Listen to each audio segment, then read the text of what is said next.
Welcome to enLIGHTen, my friends. My name's Eva Timothy. Welcome to enLIGHTen, where we talk about creative consecration through Christ. And we talk about Jesus, we talk about scriptures and art. And I'm so excited to be here with all of you today. It's so much fun that we get to take over the internet for a little while, right? Like 1 hour, we get to talk about Jesus and his light and his goodness. And I hope you're doing well. I hope you had a wonderful Thanksgiving. And I hope you contain that spirit of Thanksgiving as well. And you just keep it in your heart like year round. That's my goal. I'm trying to be better at that, to feel more gratitude. Okay, I'm going to grab my cute friend whom I know you love. So let me just grab her real quick. This is going to be fun. Hi, Peggy. And literally, hi, Georgette. We are so excited to be. Hey! Hi. Hi, Tanna. How are you? Good morning. Good. How are you? Good morning. Good morning. So excited to have you here. I was just like, let's just go. We're so excited. I know. I was on the countdown too, and I was like, 8:58. Okay, 8:59. One more minute. I know. When you and I get together and all of our friends on here, it's so much fun. It's hard to stop, and the hour just flies. Like That literally is so flies true. by. It's so true. So thank you so much for the invitation. You're just amazing. Oh my gosh. No. You. And in fact, I've just been so giddy because I can't wait. We're doing something different today that you're going to show us and teach us. So I'm like so thrilled. Like seriously, cannot wait. And I love, I love the talk you chose, the art as Oh, well that we're going to be talking amazing. about too. So that's going to be so fun. This piece is called Seeing Beauty. Oh, And I then we love it. have the talk Magnificence of Man that you chose, which is, oh my gosh, like phenomenal. Just, yeah, I don't know. I think if you ever need like a pick me up talk to feel better, this is definitely one of them. And it always has been one of my top favorite talks Same. ever. Oh my gosh, Yes. I'm not surprised. You and I have a little bit of that same, we're drawn to some of the same things. Like when you post pictures of a leaf or an orange or something, I'm like, I love it. I see the beauty there too. So I'm so grateful for this chance. And I love this. I think it 1987. Is that when this really was given? It was a BYU devotional, I think, but it's been in my treasure chest for a long time as well. It's so good. Yes. I'm so glad you're bringing it back to life that we all get to talk about it today. So Oh. that's just the best. Tana, tell us a little bit about yourself, or maybe some people don't know you in here. I know we've been together many times, and I love your wisdom and your light and your testimony of Jesus. You're just so Oh, inspiring, and you're in so every kind. sense of that word. But No, maybe I you feel the can. same way about you. I could sit and talk to you for hours just about, and when you guys, if you ever see me and Eva together, I don't think we don't get very far. We just kind of keep hugging and then, oh, I love you. Okay, I love you. Okay, I love you. Okay, we'll see ya. Okay, I love you. Goodbye. It's Because hard to go. she's so fun to be around, as you all know, and that's why you're all here. But yes, I was grateful for the opportunity to meet her. I don't know how many years ago, but I am a mother of four daughters. I'm married to a darling husband, Bill. We live in Utah. My handle on the Instagram is Live Right Nutrition because I am a certified international sports certified nutritionist and gut health specialist. So my passion is food, but more than food, it's connection to the body and kind of this quest that we have in life to not just, seek to be a certain size or reach a number on the scale, but to truly find the joy in caring for our bodies. And so I love what I do. I get to help consult with clients. I've done it for about 10 years, but now I've kind of moved into some supplement consulting and just still passionate about the earth and the food that God gave us to take care of our bodies. So that's a little bit of a nutshell about me. I ramble and I talk fast, so I'm so sorry. Oh, you're amazing, and I love your Tuesday tips that you Oh. give everyone. I'm always like, it's Tuesday, I got to see Tana's tips. So Oh, you're so kind. I those are sometimes the am best. like, You you teach. Don't you teach some classes as well? Yes, I do. I Okay. teach online nutrition classes now. I teach 4 times a year, and it's through a mental health company called Ampellis. They run the BYU Sports Performance program down here in Utah, and they are passionate about mental health, and they've come to realize how close nutrition is tied to mental health. So I teach a 6-week class. It's 1 hour a week, 4 times a year. The next one's not till February, but it's one of my greatest joys. I love it, and Wow. I can gather more people when I kind of teach in group sessions. So, anyways, Fantastic. it's That lovely. I'm so grateful. Let me know when that's happening. I'll put it up in the Oh story yes, and I'll come and and I'll get you a code or something. I would love to have anybody that wants to come. It is so fun, and they're recorded. I teach them live, but they're recorded, so you can go back awesome. anytime. And you do some for teens. I know one of my friends was telling me how amazing you were, that her daughter went and she was like, I just love her. And the information that you so freely gave and empowered them with, like that she was like, that's the best thing Oh, these young girls could be learning, or well, else anyone, it's literally. so true. It's hard to find that, and I think I'm extra passionate about that because I have 4 daughters myself, and I see kind of the things they are exposed to on social media, or I see the way Satan Mhm. is just hounding them with so many distractions that it's hard to know what to believe. And they have good intentions, so it's never their fault. That's one thing I always try to tell people is like, it's not your fault. Like the food industry is tricky, the social media is tricky, the information we're seeking isn't always true. So I just hope to be an advocate for truth and light in anything, and especially for those young girls and boys too, and missionaries, and Yes. anyone in college, anyone. I just feel like there is something to be had when we take a little bit deeper dive into how powerful and amazing and magnificent our bodies really are. So, And it's almost like your key to success, to progress, to development, and to more light, because if you take cooking in your hands and you're careful what ingredients you cook with, and you take care of your body and your temple, you can have more light and you can bless oh my more gosh, people, and it gives you this empowerment that God's given us to choose our food and how to cook it. It gives, like, you don't have to depend on the world and what they're telling you and what no, they're feeding you, but you have this sense of, I can do this because God's with me. He's gonna help me. And so anyway, I love that. I think so beautiful. It's so true. Amen to all of that. It's so it's true. it's amazing. So what do you want to do? How should we do you Well, want to okay. You can kind of, I'll just also follow your lead if you want to pull off topic, but I was gonna kind of just, I text Eva, everybody that doesn't know, I text Eva and I thought this is a 30-minute talk on, if you listen to it, so it's, I mean, I've got 8 pages here, and I thought, okay, well, what should we do? But for those of you that have not read the talk yet, it's so, we won't dive, I mean, we'll dive into it, but just for an overview, President Nelson goes through and talks about the magnificence of man, right? And all the different creations, from the eyes to the brain to the heart to the lungs. And I text Eva and thought, okay, Eva, what do you think about this? Is as President Nelson is teaching about the magnificence of these amazing organs and parts of our body, what if we kind of just followed along, and whenever he talks about our brain or our heart, I give a little bit of an insight and a tip on how to care for that for us today, like easy approachable ideas that maybe could be adapted as soon as we hang up this phone call. So I hope that still works. What do you think? Should we try Yes, that? let's do it. Let's go. That's so Okay, I have no exciting. idea where it's going to go, but I trust you and follow the spirit, and I will do my best to keep up with you. I love you. I think it's amazing. Last week, some friends joined us, and they were in the Kirtland Temple. They have a little nativity, so we were there last week. Today, we're in Tanna's kitchen. So this is amazing. We're just all over. I know. Well, again, I'm just so grateful because I mean, we all still are a little bit missing our dear prophet, our dear President Nelson. And so for me, it was a tender time to go back because it'd been a few years probably since I read this, but it's always been there. And then when you sent over some pictures, I was like, Eva, you pick the picture and let's see. This one, I was so drawn to it. And I texted her and said, what is the name of this?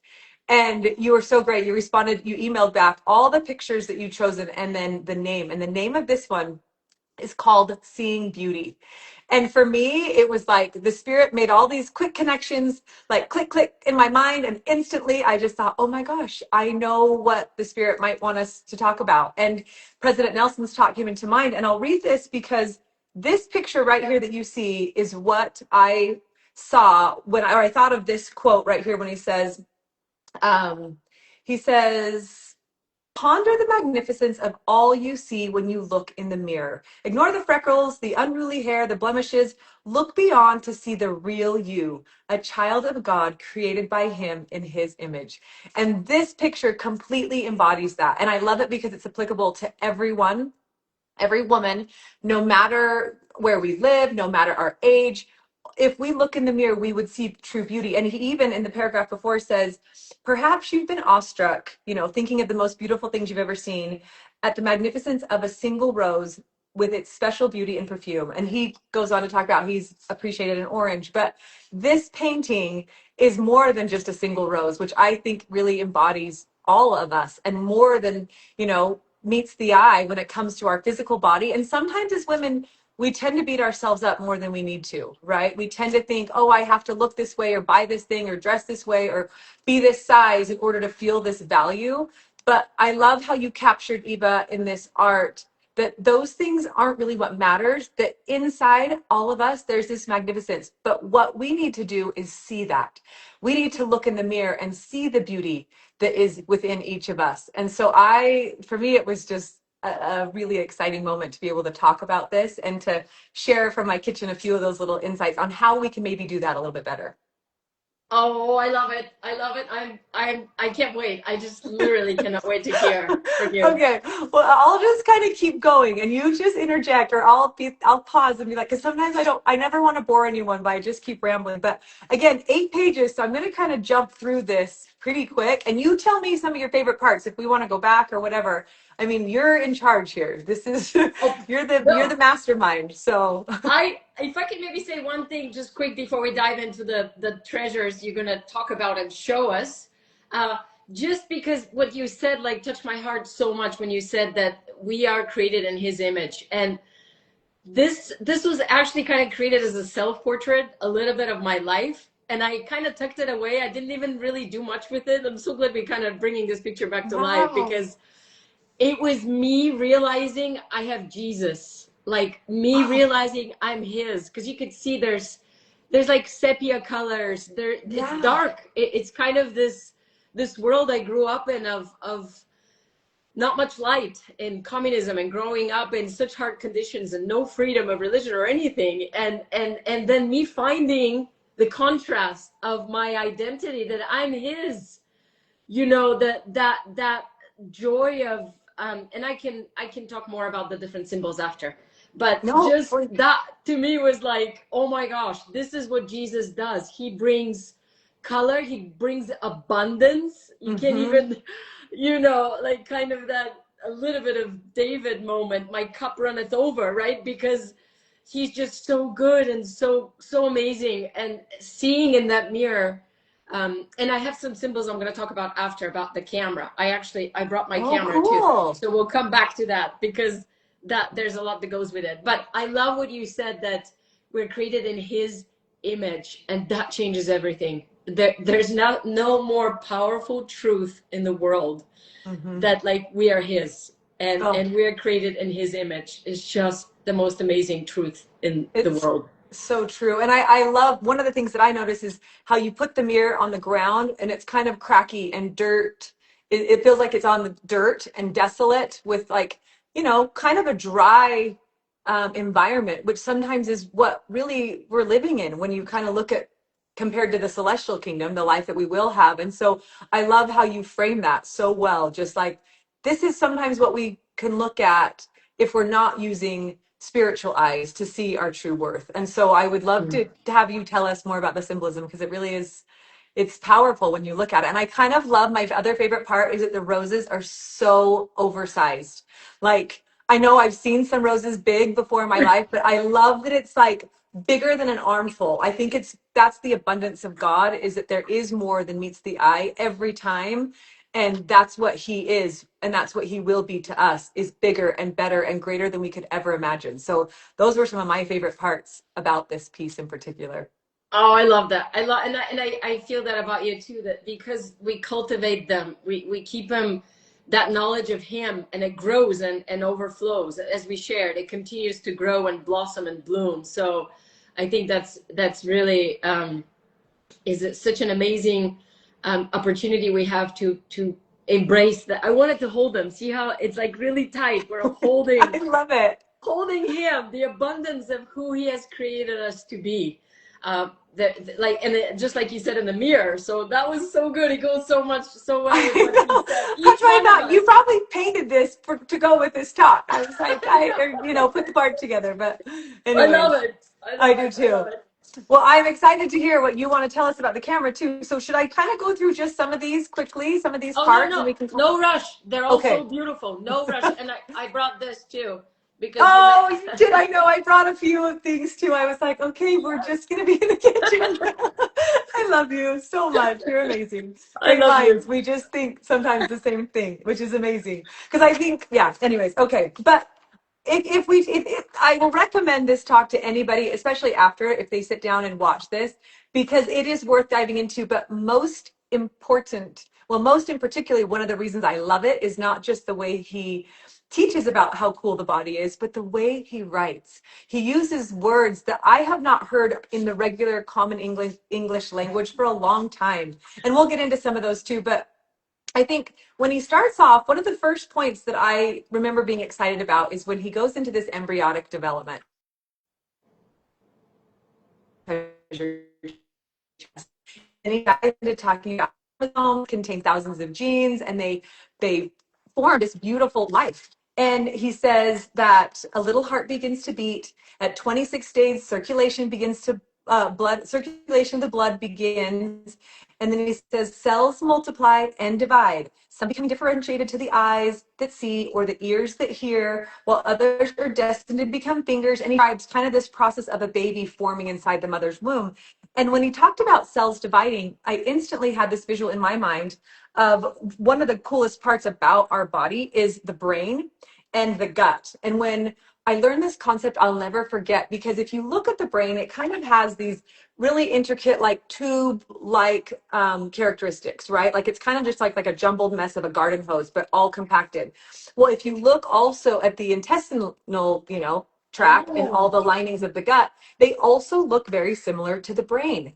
And I learned that these two organs are actually divided in conception, not conception, what's the right word, divided in when they're growing, and they come from the same cell. So your brain and your gut actually are divided and come from the same cell. This is fascinating because your gut and your brain are very closely linked. So there is this amazing nervous system called the vagus nerve that we carry inside of us. And very literally, the things that are happening in the microbes and the living bacteria that's all inside of our gut, they send messages to your brain. And so a lot of the times we think that, of course our brain determines so much. It's our personality. It helps us with the decisions we make. It helps us to choose the things that we want in life. But a lot of the times our happiness, like our serotonin levels, which are that feel good hormone that make you love and enjoy life, 90% of your serotonin in the comes gut. from your gut. I just think that when you understand that, of course, we want to be just more careful of how we care for our gut, because those little microbes inside are alive and they're living and they're waiting for the good food that we want, that we have the ability to give to them. And as we feed them good food, they very literally will send messages up through the vagus nerve into the brain. The other really strong indicator of how the gut and brain connection are so closely linked is our immune system. So 90% of our serotonin comes from the gut, but also 70% of our immune system, which means what we eat determines how sick or how much exposure to disease or not exposure, but how quickly we contract a disease or a sickness or a virus, right? And so knowing that happiness and health very literally are connected from the gut to the brain, and it happens as we're actually being formed, those cells are divided, helps me understand again the amazing connection between the food and the things that we so carefully, like you mentioned earlier, the things that we cook really do matter, because we don't have to rely on false, artificial, synthetic things, and we can put in good whole foods knowing they will give us good whole messages to our brain. That was just one of the first things that I thought, okay, this is amazing. It's incredible. Like I've always like even in Bulgaria when I was there, we'd always say that your second brain is your gut. But Yeah. I didn't know that's literally true. Very true. And so if anyone's wondering, okay, well, what do I do to kind of fortify my gut? there, a long time ago, there's many people, many scientists, this is why I love the realm of gut health, is because everyone thought, oh, well, you've got to introduce probiotics. Probiotics, for anybody that doesn't know, are fermented foods, which are found in a lot of ancient foods too, like kefir, kombucha, and sauerkraut. It's a really popular fermented like cabbage, but it's also in let's see, kimchi, which is fermented cabbage too. But those foods are loaded with living microbes that very literally feed our gut and send these positive messages in. And when someone hears that, they think, well, I don't know if I like those foods. And I'm like, I know, I get it. If you don't have to like them and love them, they don't change your diet. They're supposed to be looked at as like maybe condiments. Like if you were going to put ketchup on, like a burger or something, think about maybe considering adding some probiotics, like a little bit of sauerkraut to a turkey sandwich or to a side of a salad. Or if you're someone that likes a smoothie, or if you like yogurt, try adding a little bit of kefir. And within a matter of weeks, you can start to transform these little messengers, and the health of them in your gut so that they can very literally talk to your brain and help improve the way we see life and the way how healthy we are. So I just, again, love that connection. We had a cute missionary just came back home. He was in South America and he had some gut problems and he's never eaten anything fermented. So he came home and I had sauerkraut. I'm like, listen, he's like, oh, I hate that stuff. I'm like, I know, but just a little bit goes a long way. So that is so true. You don't have to eat buckets of sauerkraut, just one spoonful, and it does magic. So I thought it was so funny. I can't eat so much of that. Just a little bit. It's just a little bit. And that's how you know how powerful it is. I mean, it's about 2 tablespoons of sauerkraut or fermented food is really all you need to get the benefits. And one cool thing too is that because there's are alive and living bacteria, they're transient. So they grow and they die and they ebb and they flow and they increase. So you don't have to eat it every day. You know what I mean? Even every 3 or 4 days, you're getting that good bacteria. Mm-hmm. And then if you pair that with like some healthy fruits and vegetables, which we can talk about a little bit later, they feed each other. The fiber feeds the good bacteria, which then flourishes and gives stronger messages to the brain. So I love that you're like, just try it. It does take, if anyone's scared of any of these foods, it takes about 10 to 15 times for children to like a new food, and adults are the same way. So don't give up. Just keep trying it a little by little, and everything's an acquired taste. So it's just kind of what you expose yourself to. And it's true, and it's real taste, because I mean, a lot of the snacks and the ultra processed foods, they're engineered to taste good and addictive, right? So yes. If we can get rid of them and taste real food, our gut will change. And the taste buds, you would actually be craving this food that at first you're like, I don't want that. Oh my gosh, that's so true. It's amazing. Like, we change, our body can change. I love that you pointed that out, because the bad bacteria in our gut that causes disease and raises inflammation feeds off of carbs and sugar, refined carbs, right? Like the processed carbs you're talking about. They create in us a high palatable diet where we need a lot of sugar and a lot of salt for things to taste good, because it's been engineered that way. So we keep coming back for it to keep, our body's like getting a dopamine hit because it feels good and it tastes extra flavorful. But real food, once you realize the good bacteria in our body feeds off of fruits and vegetables, then you start to shift that gut bacteria. It very literally will change, and you will start to crave, like I'll go to the grocery store sometimes and be like, I actually feel like Brussels sprouts. I haven't had them for a couple months, right? And I'm like, well, what about a radish? And the beauty in that is it's the diversity and eating with the seasons, and that will change the gut bacteria, and those sugar cravings can totally shift. They can reverse, and then next thing you know, you eat a carrot and you realize this is one of the sweetest things I've had in better than candy. So I love that you pointed that out. It's so true that it can change. And it goes so well with the word of wisdom and the whole truth and wisdom that we're taught there in the beginning too, that we have these conspiring men, which we're seeing that happening with the food industry. And then the plants, and even the season thereof, there's so much truth there. And it's all from the food we consume. Yeah. So yes, it's so good. So we already have one practical lesson to do. Maybe have some sauerkraut. Or there we go. First takeaway of the day, just 2 tablespoons, just try it. And I was going to say, I'm going to try to watch the thread. So if anybody feels like they want to ask some questions, we can kind of both try to watch together. Because I thought, hopefully this is, feels interactive and whatnot. And I love the comments that are on here. Even so many people have already talked about being created in his image is miraculous. And anyways, there's just beautiful comments. But I'll keep going. Should we go on to the next cool body part that he talks about? Yes. And it makes you wonder if he ate so good because he lived so long too. Oh yeah, Because he for was a sure. doc, he knew Yes, everything so he well. did know. And like we said, this was 1987. And I don't think here in 2025, almost 2026, that anything has changed in this talk, which is to me a Yep. sign that it is truth. And that is how you actually find the best nutrition methods, at least for me. There's going to be trends and then there's going to be truth. And we stick to the truth. And the truth will always bring an abundance and it will always bring a result that's beneficial. And so that's one of the things that I'm the most picky about, is making sure it's founded in truth and that we're constantly learning. So anyways, okay, I kind of just will keep going through some of one of the next cool things. He next talks about the eyes and the ears, but then after that he goes to the heart. So I'll kind of just blend those together. But he says that let's mention the magnificent of the eyes with which we see.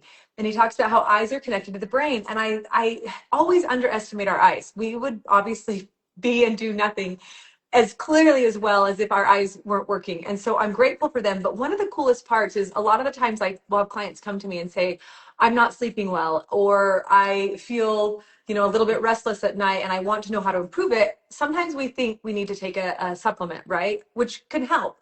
But one of the coolest things about our eyes is that the more exposure to light that we have in the daytime, especially first thing in the daytime, it improves our melatonin release at night. And melatonin is the hormone that helps you sleep much better and fall asleep quicker.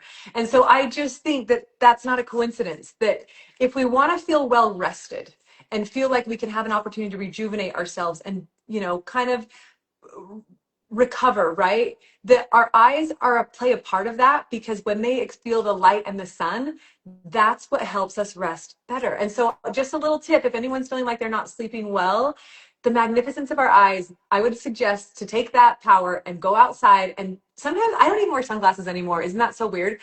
I actually close my eyes. I don't stare at the sun, but I just let the sunlight soak into my eyes. And at least 15 to 20 minutes a day, depending on how much you get, those little increments of light allow our body to rest. And I think there's some deep symbolism in there as well, right? With our spirits, not only our physical bodies. So I love that concept of the light. And then he goes right into the ears. Yeah, tell us what your thoughts are. I was like, I didn't know if My thought came immediately. I just thought of Matthew 6:22, which says, "The light of the body is the eye.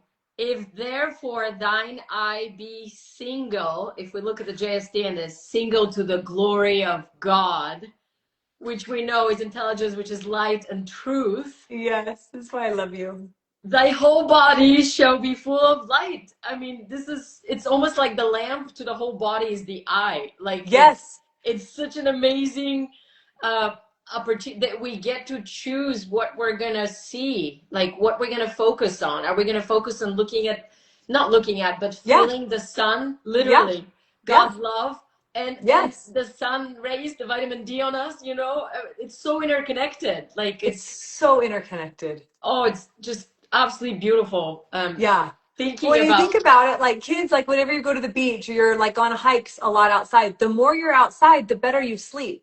So that yes, connection is where we also really connect to God, and he helps put things into motion. So there's rhythms and patterns that feel better in our lives. So sometimes if we're feeling like I have a little bit of anxiety, I'm not quite sure, I don't feel well rested, I don't feel as connected to God, sometimes the first thing we need to do is, what are we putting inside our body and what are we exposing ourselves to? Very literally, the light, right? And the food grown by the light, I believe, is also a magnificent thing. Like the oranges that you have, this is grown by the power of the sun.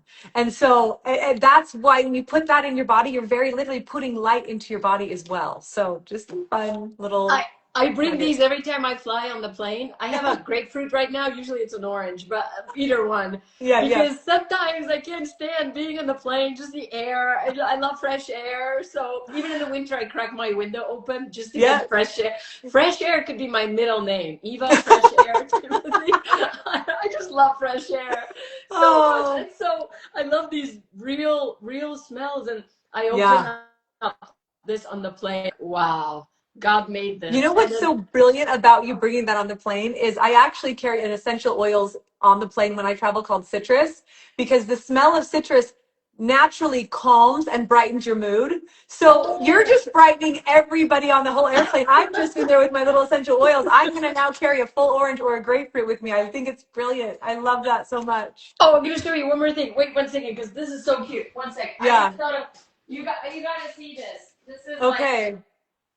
so Well, our son just came home from Las Vegas where his fiance is, and this oh. grows in her backyard. These are pomegranates. Pomegranates? Oh my These gosh. are like he brought 7 of them in his backpack. Bless his heart. But look how cute they are. Like she's like, oh, they're in my yard. I'm like, Those are amazing. Oh and my there's so gosh. much And pomegranates are Jesus here. so good. Yeah, we need to do part 2, just pomegranates. We can talk about the I, symbols to Jesus with the I was just going to say pomegranates. the symbolism in a pomegranate with fertility and the blessings and the abundance and the Yeah. 613 seeds and the red color. I mean, there is so much power in food, and that's really why I love, just being a nutritionist, is because it's kind of unveiled by layers, right? Little by little. And there's basic nutrition, but the other thing that's so cool about it is that it is basic nutrition. It should feel familiar, right? To crack open. One of the next things that President Nelson talks about is well, not the next thing, but one of the things he talks about is speaking of food, is how to care for your liver. It's another organ that literally metabolizes everything that we eat, the fats, the proteins, the carbs. And sometimes because of food we eat that's processed, it clogs our liver. And metabolism doesn't slow down because we age. A lot of times people think like, oh, I'm just getting old, my metabolism's slowing down, I'm gaining a little bit of weight. But actually what happens is with time, our liver gets clogged. But it's food. It's actually very literally a lemon or a lime that every morning, if you have just a half of a lemon in water, you can do a ton of water, you can do a big glass of water, you can do anywhere as small as 10 ounces.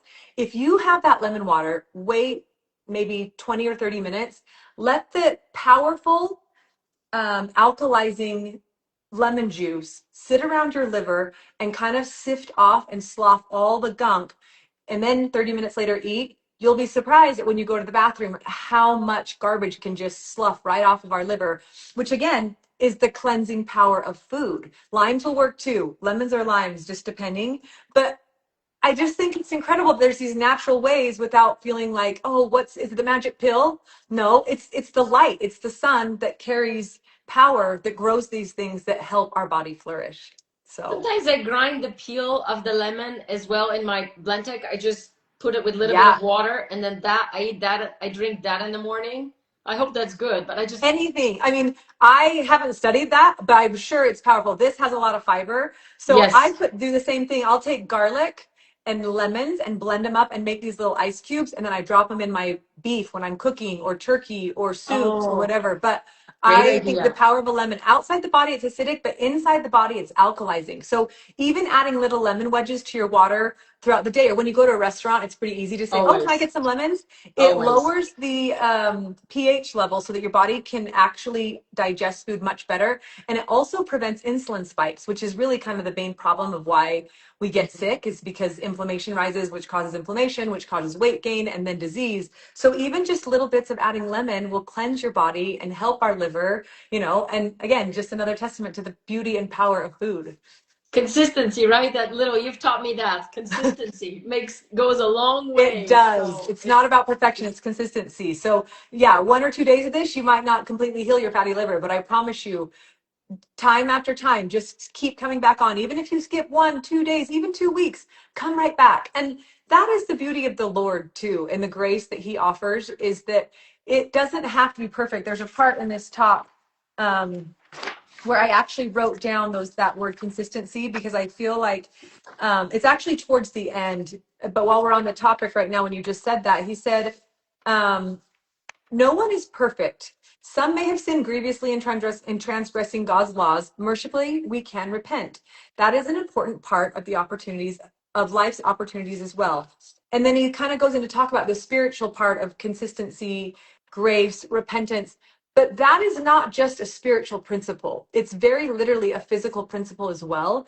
And so sometimes I'll meet with a client, or, I'll have a conversation with a missionary or whoever it is, right, that I'm working with.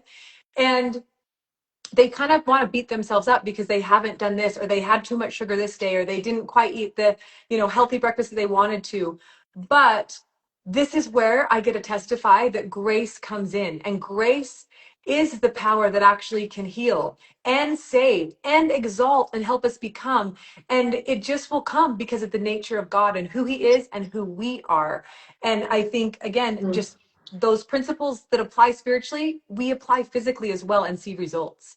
I love so much that you said that, because there's always hope, that's what Jesus is. He's the light of the world and the hope of the world, and I actually I send this talk to our family group chat, and because I loved it so much, I'm like, whenever you guys have 40 minutes, listen, because if you actually listen to it, all the jokes are, if you listen to it, the jokes are not in the print version. No, and the introduction.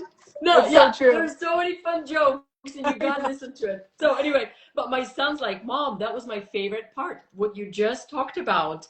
This is the part he really loved, so I wanted to share it because it touched me so much. He said, this is what President Nelson's saying. Okay, repentance requires spiritual dominion over appetites of the flesh.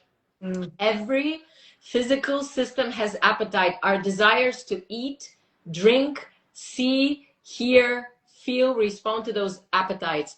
And that was London's favorite line. This is what he said. But all appetites must be controlled by the intellect for us to attain true joy. And this is the one we pondered. We were just on a group chat and we called in and we talked about that. Like, what does that actually mean? Like, how can we do this? And I think it kind of goes back with this, realizing our identity, that we're God's, we're his.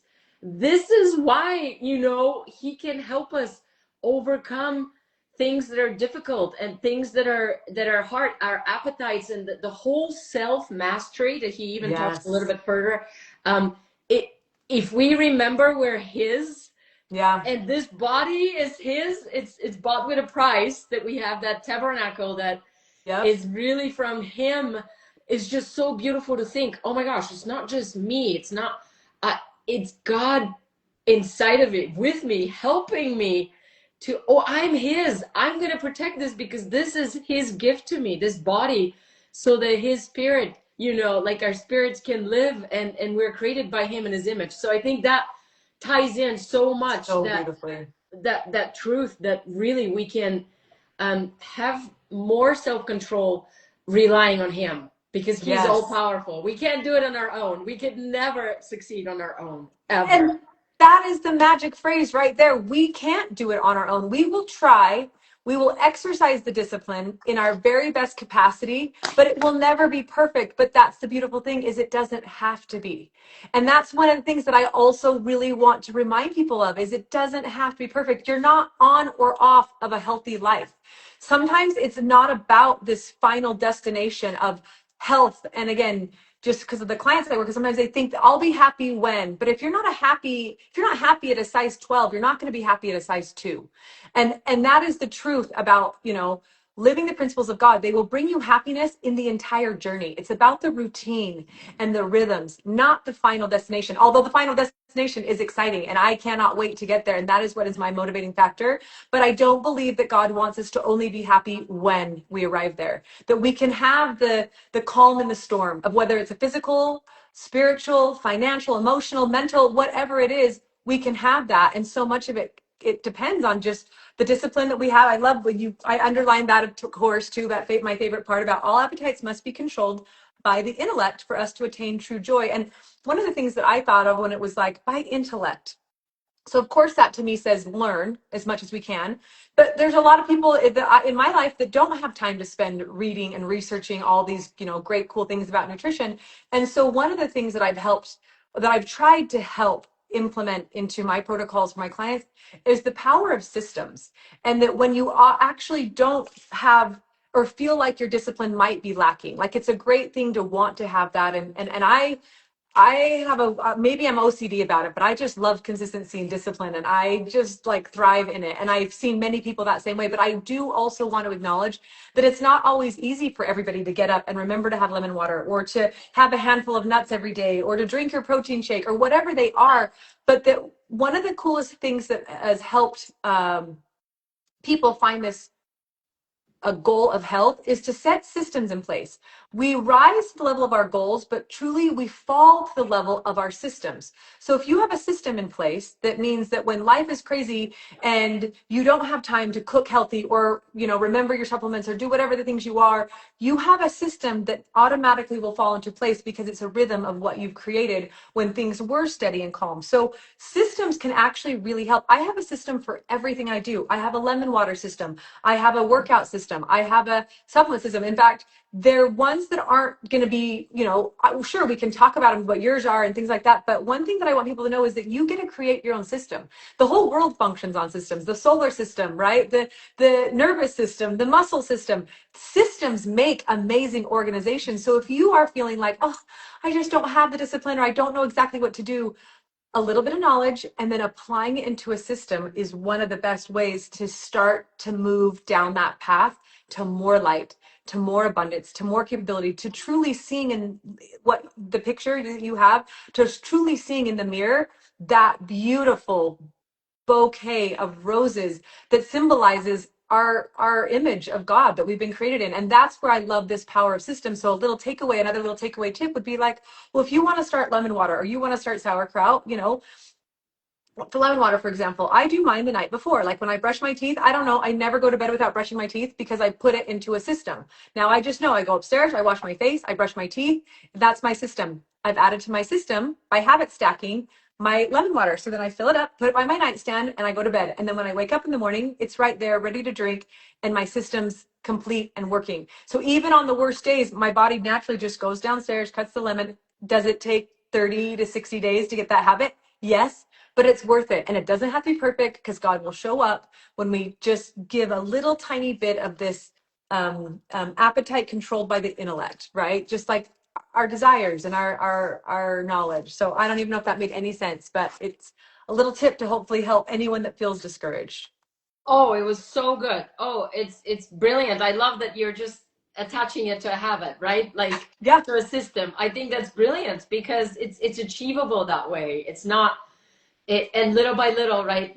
I do squats while I brush my teeth. I like to do squats while I brush my teeth. And sometimes I'm reading my book. That's a little too much, but brushing teeth, reading book, and doing squats. But See? I just want to learn, and it seems I don't know why I just do it. Sometimes it's kind of crazy. That's the exact example of a system. You got a system. So, and taking and doing squats, just so everybody knows what Eva's doing, is equivalent to, like, if you do 10 squats, it's equivalent to like a 10-minute walk. So it feels good. Wow. And so that habit and that habit stacking and that system you've created is keeping your body alive and well. And I love that, Eva. That's so amazing. That is so beautiful that you give us another tip of another treasure. How we can Oh, how we can feel closer, and it's so amazing because all these like physical attributes help us to develop our spiritual attributes as yes. well. They allow like a breathing ground. I don't know if that's the right word, Yeah, but just yeah, I get like what you're saying. that, and I love this is what President Nelson said. I thought this was so beautiful. He said, um, talking about the body and how amazing it is and incredible. The body is designed, this is towards the end, to support something even more glorious. Oh. The eternal spirit that dwells in each of our mortal frames. And those attributes, I thought this was so amazing. He said, those attributes by which we shall be judged one day spiritual. With the blessing of our bodies to assist us, Mm-hmm. we may develop spiritual qualities of honesty, integrity, compassion, and love. Mm. And the list goes on and on. And it's pretty amazing to think that how, again, the connectivity between the two, that when we do the physical part, then the spiritual part, even as missionaries, like they would come here and sometimes we'd eat and we talk about food and like, oh, I feel better. They would try it. Like I send them with olive oil. It's like, Yeah. I feel better just cooking with olive oil, just little things. Massive difference. Yeah. It's crazy. Yeah. And then you have more light to share and you're more Yes. prone to seeking light because you're not just pulled down by the way you feel physically, because it's so hard sometimes. So true. So I love I love that. Well, and I think that is the motivation for me. Like, if anyone ever wants to know, like, truly in my life, what is it that keeps me motivated to exercise and to eat well? And it's so much of it is because it literally increases my body's capacity to feel and hold light.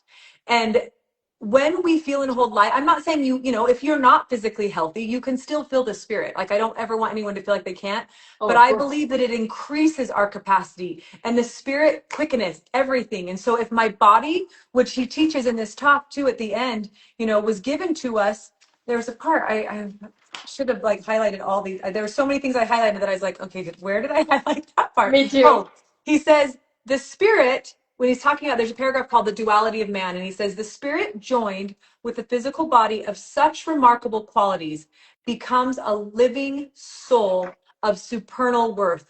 And then he goes on to quote a scripture in Psalms. But when I read that, I realize that the spirit joined with the physical body is what allows us to have this increase in this abundance here on earth. The spirit will always show up where we lack no matter what our physical capabilities are. But I just love this power that we have to increase that capacity.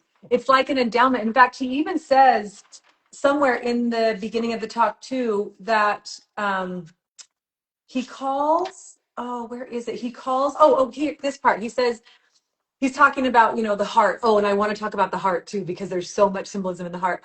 But he talks about how the heart's so amazing and that it has this ability to pump blood and to, I mean, literally, if you were to compare the power of the heart, he says, the amount of the work done by the heart is the most amazing. Each day it pumps enough fluid or blood, obviously, to fill a 2,000-gallon tank car. The work it performs daily is equivalent to lifting a 150-pound man to the top of the Empire State Building, consuming only 4 watts of energy, less than that used by a small light bulb in your home. And I was like, okay, first of all, that's incredible. Nothing on earth can beat that power. But he continues on to say, a couple paragraphs down, he says, the size of one's fist, right? Energized from within by an endowment from on high. And of course, I instantly thought about our own endowments and this ability, this extra gift that we are given, right? When we choose to become disciples of Jesus Christ, the extra power that we have spiritually, I believe we can also find that extra power physically as well, and that they're not separated as much as we think they are once we start to see, again, with the beauty and the eyes, that to know that it's an endowment, it's a gift actually given to us to have this ability, this power. So just a really Wow. cool thought. When you talked about that gift, I was like, and the power, I'm like, oh, he even teaches that. So He does, and this goes so well. The beautiful comment here by Cindy. She says, as we take even small steps to care for our health, heaven takes notice. God meets us in our efforts. He strengthens us in our weakness. The Spirit speaks clearly when minds are calm. Oh, I love that. So oh, true. I Oh do my gosh. too. That is truth, and that's what I love. And sometimes we think like we're distracted by sickness or fatigue or low energy, like, I mean, sometimes we forget that a lot of that can be in our control, and it's hard. Again, there are secret combinations in the food industry, like we've kind of talked about. There is an enemy very strongly working against our health and Mm-hmm. our minds and our mental health in all the areas, mental, physical, spiritual, right, intellectual. So to keep that in mind helps me find the motivation to keep plowing forward, to keep systems, to keep the goals, and to try to build resistance against this naturally decaying body. He teaches in this talk that when Adam partakes of the fruit, that kicks into motion our mortality, and we start to eventually, that's what makes us die at the end.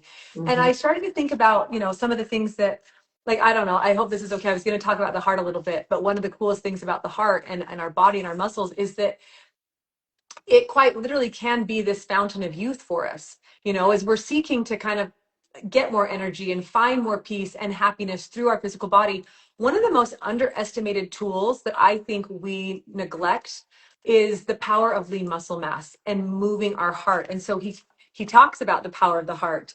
And how these are the words that I was talking about earlier. I was talking about these words that he uses, but he says there are 4 important valves each pliable as a parachute and delicate as a dainty scarf. I was like, that comparison to me. He's a brilliant writer, and a brilliant man, of course, and prophet. But they open and close over 100,000 times a day, over 36 million times a year. No man-made material developed this far can be flexed this frequently for so long. And as I thought about that, the power of our body to be able to push and exercise and breathe heavy and bring in more oxygen, quite literally when we do like a cardio workout, we are bringing in more oxygen, which allows more blood flow, which allows more circulation, which allows more healing and less inflammation. And so it's not just a great idea to exercise, but it's a key component of keeping our bodies and our hearts strong. And I remember researching this like last year, sometime around this time, that very literally when we are stagnant or sedentary, our hearts will harden. Like actually physically, like it's not just a spiritual term that we know studying the gospel of Jesus Christ, but that our heart is physical. Our heart hardening is a physical thing too. We reduce our blood flow, atherosclerosis, which is the artery hardening, increased blood pressure, risk of heart disease. When we don't move or let that heart pump and expand or feel, it's called heart rate variability. When we don't do that, we are hardening our hearts, which makes us sicker and less receptive to light. But how true is that spiritually? Wow. Same thing spiritually, right? Like when we aren't Wow. living life and going through trials and variability of just living life, sometimes our hearts become hardened to the spirit. And I just remember thinking when I was reading this, that this is something that we want to talk about, is to give people a motivation to get up, exercise, move your heart, pump your lungs, lift the weights, get the muscle mass, because it will keep us stronger and more alive. Yeah, oh my gosh, amen to that. And it's crazy because it could be something as simple as going on a walk after you eat. This is like a family tradition we've done for years, even when I was a little kid. We would go on a walk, like 10-minute walk after we eat. It's so good for your digestion. It's 10 minutes. We can all do it instead of just sitting in front of the TV after we eat. You're actually doing something that's good for you. It's actually good to walk and to get the fresh air and to be outside, like you just talked about. It was kind of hilarious because I was reading this book, Quo Vadis, by Henrik, one of my dad's favorite authors. It's about the Christians during the time right after Jesus resurrected. So first century Christianity. But it's so amazing because one of the Roman rulers there, Petronius, he was saying, let's go on our 1,000 step walk because it's good for our digestion. And I was like squealing because it's like, this is like an old book. This is like, and he was a historian, the guy that wrote it, won a Nobel Prize. But I was like, what? They're walking after they eat? And then I Google, I'm like, what is 1,000 steps? How many minutes? 10 minutes. And so anyway, it was just crazy that that's something that people did way back then. And right? It's familiar. It should feel like a common thing. I love that. And I love that you're saying like, just start with that, because walking is your body's glucose disposal system. So if you are feeling like you have, you ate too much on Thanksgiving, or like you said, after each meal, even if you don't eat too much, that walking allows the glucose in your body to be disposed, and extra glucose raises our body's insulin, raises the body's, blood sugar levels, and we keeping those low is what keeps us healthy. And it's funny because a lot of the times, yes, we will age because of time. We just talked about how Adam, is what kind of, when they partook of the fruit, that kind of kicked off this aging process, if you will.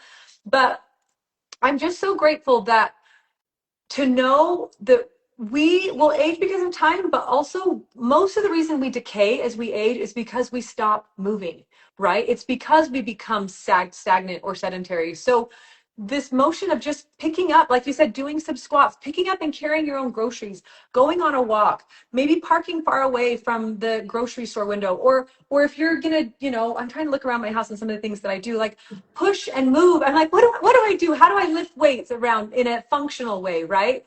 To never stop moving. And I love that too, because as we keep moving, we'll keep the vitality in our life.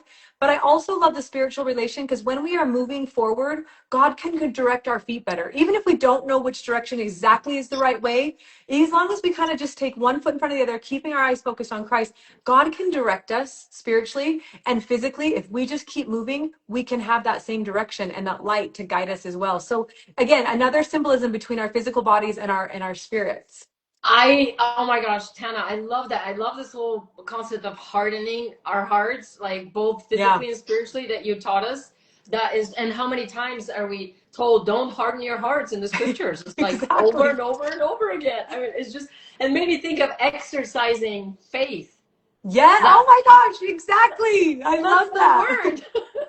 And feasting upon the scriptures, right? Like feasting upon the good things of the earth. And Yes, yes. I was listening to a beautiful podcast done by the Church News. It was Camille Johnson, and I can't remember the elder. I feel bad I should know his name because I wanted to quote what he said, but they were talking about ministry and kind of using your gifts. And I loved it because he pointed out that most of the time when Christ was involved with others, there was food around. He was either coming from a meal, going to a meal, preparing a meal with them. That's And I true. thought it is the common denominator that we all will have. And so are we careful in our food choices in who and what we eat with, or sorry, what we eat and who we eat with, right? And that really is a key component of just joining the two, the body and the spirit, to become the soul. And Christ was the perfect example of it. So I Oh, just think that's also just a fun little, not a it coincidence, right? it is brilliant. That's such incredible thought, and I love how the creation, like, of course, that God created us, our spirits like are in his image, which blows your mind away. I mean, that's Yeah, just the most yeah, incredible truth. And I love how when we look at Jesus as the master creator of this world, like of our hands, of our eyes, I mean, there's so much. It's not just functional, I mean, it is, but it's beautiful. yeah, That's it's why beauty. I call this, it's actually kind of take on words, not sleeping beauty but seeing beauty. Perfect. Of course So, it is. because I I love it. That's want us so to good. see. I want us to see the beauty. This was like inspiration for me, and that's kind of what the gospel of Jesus Christ has really done in my life. It's really helped me to slow down and notice that beauty that it's in everything that God creates. Like everything you just showed and talked about, like it's so intricate and beautiful. These lemons and the limes and these pomegranates and just real food that he creates, and our bodies like this crowning creation. That's what President Nelson was saying, Yeah. if you stop and ponder and think, I mean, it is just blows your mind how it's so absolutely beautiful and a masterpiece that like Yes. he does not make mistakes. We are not a mistake. We're divinely created to seek light and share that light. And to me, it's incredible if we would just be willing to see, like to have our eyes single to his glory. If we can just think, like make it a habit also to notice his beauty, it will empower us, whether it's in food, in movement, in fresh air, in leaves and rain and snowflakes, in everything that he creates. Like on one of the walls at BYU Hawaii, there's a scripture that I love from Alma. It says, everything denotes that there is a God. Like all of his I love creations that denote scripture. that. I mean, how awesome is this that you can just think and and just pause to notice that. Like it gives you the sense of like, wow, I'm his, and I can seek him, and I can Yes. choose what's good for me in whatever sense, spiritually, like food, physically. It's all connected. It's all choosing, so we can acknowledge him, so we can, I mean, truly his glory is in our progression, right? Like Yes. immortality and eternal life of men. So our growth matters so much to him. Like our worth is so important to him. And so I know time always runs Oh, I know. I like, wait, fast how is it here. already so close to time?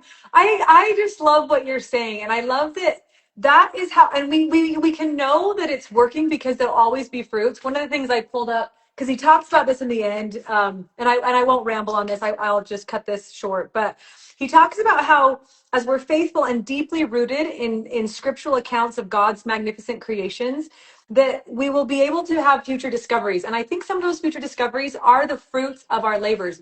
This is my tree of health. I only brought it because I just was thinking when you were talking, sometimes we health feels complicated, right? But if you divide it up, we have our internal health, which we talked about, the gut bacteria. We have our external health, which is walking and moving our bodies. We have this higher health right up here, which is my most favorite part, which is what you're talking about. It's where when we look for being healthy, the branches continue to grow. That's what absorbs the sun. We nourish the roots and the branches will grow. And under those branches, we can take others and have a refuge of peace and safety for people. And again, this is very literally where you pluck the fruit of your health or of your life to have happiness, joy, peace, calm, all of those things. These are the fruits that we're looking for, right? And they come spiritually, but they also come physically in the abundance of energy, in the sleeping well, in connecting with others on a better level because our spirits can connect. This is why we seek after the magnificence of man and looking for beauty in all the things, because it's available to us, right? Like, and no one ever, the coolest part too about this is that if you were to take all the apples, if you were that were ever to grow on an apple tree, not one human could ever eat that many, right? Especially in that season. They're meant to be shared. And that's how I feel like the magnificence of man and our health and our spirits are also. They are meant to be shared. They're not meant to just keep us happy and healthy. They are meant so that we can take our gifts and use them and bring them to the world to find the one, right? To find that one person, or to find one family member, or just a stranger, whatever it is. But this is why, like, what you're saying is so true. And it's such a beautiful testimony. And I'm so grateful for your perspective and the way you see things, because it's really what it's all about. And the abundance and the power just come when we unite the two together. Oh, amen. That is just so beautiful. The last admonition he gives us goes so well with what you're just saying. I thought this was so beautiful. I'm just going to read it real quick. I know we're almost out of time, but it says, this is what he's telling us: in daily prayer, we may gratefully acknowledge God as our creator, thank him for the magnificence of our physical temple, and then heed his counsel. And so I love that. I love exactly what you said, is like seeing his hands, thanking him always in gratitude, and just living for him. We're building up his kingdom on the earth. It's his glory, and we get to testify of him with our spirits and our bodies, with our soul, right? Which is what a gift. Eva, you're amazing. I just realized we didn't get to talk about your camera or the symbolism. So we'll have to get a reround, right? Let's do part 2. We're having part 2. This is way too good. Look at all the comments. People just absolutely loved all the wisdom you shared today. So no, you are the inspiration behind all of this. I am so grateful for you and the light that you bring into the world. You really are so bright. So I am so grateful for you, and everyone on here. Thank you so much. What a wonderful morning. So many great comments and contribution, and people sharing amazing things. I will put your Tuesday tips on my story so people can connect with you directly. I'm not very good at Instagram. I'm trying, guys. I'm trying, but I am too. It's a whole. I'm like, really, Heavenly Father, are you sure about this? I'm like, at least if one person thinks it makes sense, it's worth it. But no, I shouldn't be on there. Amen to that. For the worth of one soul. Yep. We've done our job, and that's so beautiful. All these beautiful spirits, and like here, all these souls on here. It's been amazing. It's incredible. Oh, it's been so much fun. So thank you so much, Tanna. Thank you, everyone, and we'll see you again. We're definitely in part 2. Lots of requests for part 2. So we'll continue this. Love you so much. Love you. Thank you, Eva. Have a beautiful day. Bye-bye. You too. Bye-bye.